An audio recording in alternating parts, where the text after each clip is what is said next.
Okay, well, it's been a while since I posted a review, but last week was the 4th of July, so I couldn't come up with anything to review, but excuse me. But since hopefully I don't belch throughout the rest of this video, but seeing how last Friday was Back to the Future's 35th anniversary, I felt it would be a good time to talk about the movie, and I also talked about this film earlier in the week with some buddies of mine. So, Zach, Joe, Eli, if you notice any of your observations being thrown into this review, thank you for helping me give some information for talking about this film. And the funny thing about Back to the Future is that I'm not sure how many people know this outside of the diehard fans, but this is a movie that almost got killed during the pre-production stages because Bob Gale and Robert Zemeckis, they worked for years trying to get this movie on the screen, but this movie wouldn't get greenlit. The script was rejected 44 times, and a lot of that was due to the fact that Gale and Zemeckis weren't able to produce good movies. They started in the late 70s, but it wasn't until their fourth or fifth movie that they actually had one success, and that was *Romancing the Stone* with Kathleen Turner and Michael Douglas. And *Back to the Future*, people complain. Some studios complained about it being too soft for a teen movie. They took the movie to Disney and they freaked out over the bit where Marty's mother is going on a date with him in the car, but because of the whole time travel thing, they don't know who she doesn't know who he is. So there's a lot of stuff like that. And when the movie finally was greenlit, they went through several weeks of filming with a different actor as Marty, but because they were so committed to the project, they fired Stoltz and got Michael J. Fox when his schedule was more open from Family Ties. So there was a lot of stuff that went into this movie from the behind the scenes stuff. And also, as far as the plot, I think most of us, if you haven't seen Back to the Future yet, you probably know the basic plot, which is a kid from 1985 accidentally time travels back to 1955 and ends up preventing his dad from meeting his soon to be mother. And the rest of the film is Michael J. Fox as Marty McFly trying to match make his teenage parents back together, otherwise, he fades into the ether. And he also needs to find a way to get, quote, Back to the Future with the help of 50s Doc, who tries to help Marty find a way to get back to 1985. So that's really the basic plot synopsis of the film. And it's a very simple plot, but if you have a simple plot with great characters and great writing, you're going to have a hit on your hands. Because before I get to characters, the really cool thing about this movie is that there's a lot of stuff that you think are just minor observations in the beginning of the movie, but they're little seeds and hints of stuff that come back into play later. For example, one is the some historian trying to preserve the clock tower in town square of Hill Valley, saying that the lightning struck that clock tower 30 years ago and the clock was never worked since. That comes into play during the storm with the climax. It helps Marty get back home. Um, Marty complains about not being able to play rock and roll music in front of everybody. One of the last things he gets to do in the movie. And there's a lot of stuff at the dinner scene where we find out that Marty's dad's a pushover. His brother works in McDonald's. His sister is pining for romance and is unable to. The mom is much more of a prude than she ends up being in her youth. And there's a lot of stuff. And one other thing is when there's a mall shopping center called Twin Pines Mall. When Marty goes into 1955, he destroys one of the pine trees, and then when you see him running to see Doc at the end of the movie, it says Pine Tree Mall instead of Twin Pines. So there's a lot of small stuff that they establish and mention in the beginning, and then it comes back into play later in the film. And it's very meticulously done. It feels like the entire film, like it feels like every single page, every single line, every single bit of stage direction was analyzed to the nth degree to make sure this film could be as close to perfection as possible. And now for the characters, I definitely think Michael J. Fox, he really fit the kind of awkward, innocent sense of humor that's a little risque for this movie. But I think what makes him work is that he does have that nice guy, naivete, sort of optimistic side that Marty should have. And he does have a great chemistry with Christopher Lloyd playing Doc Brown.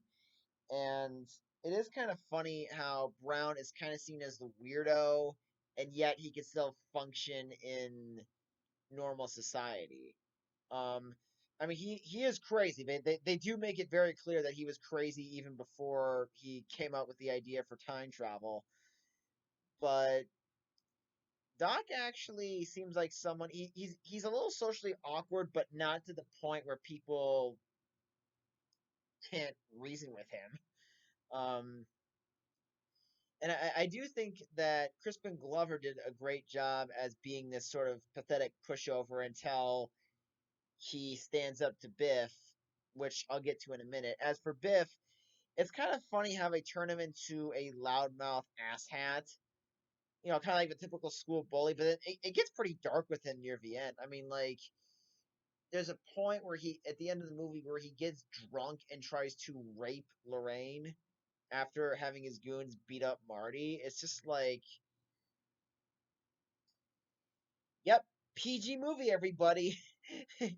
You know, this is for everybody. Um, anyway, but it is kind of funny how he goes from being a cartoonish school bully to being a fucked up person.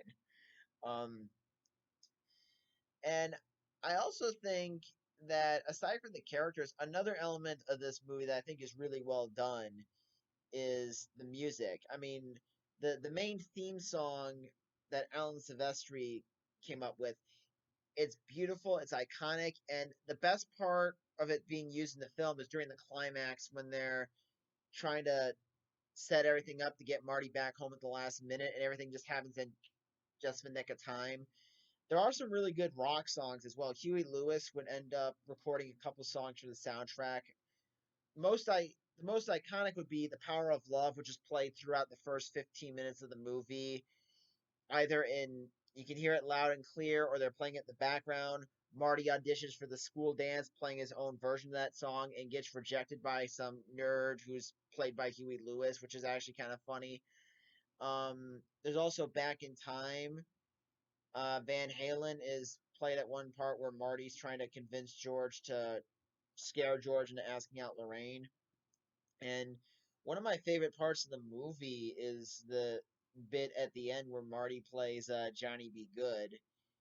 And even though, I mean, okay, Michael J. Fox was good at guitar and he was good at skateboarding, but I mean, he was dubbed for the singing, and the dubbing doesn't work because there's one part at the very beginning of the song where you can clearly tell Michael J. Fox had no idea what he was supposed to mouth.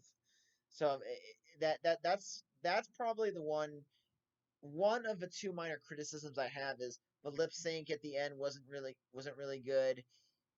While most of the special effects hold up phenomenally well for a film that's 35 years old, the bit where the DeLorean disappears and the fire go in between Doc and Marty's legs, I'm really surprised the fire didn't burn them considering how close it was, but those are minor complaints.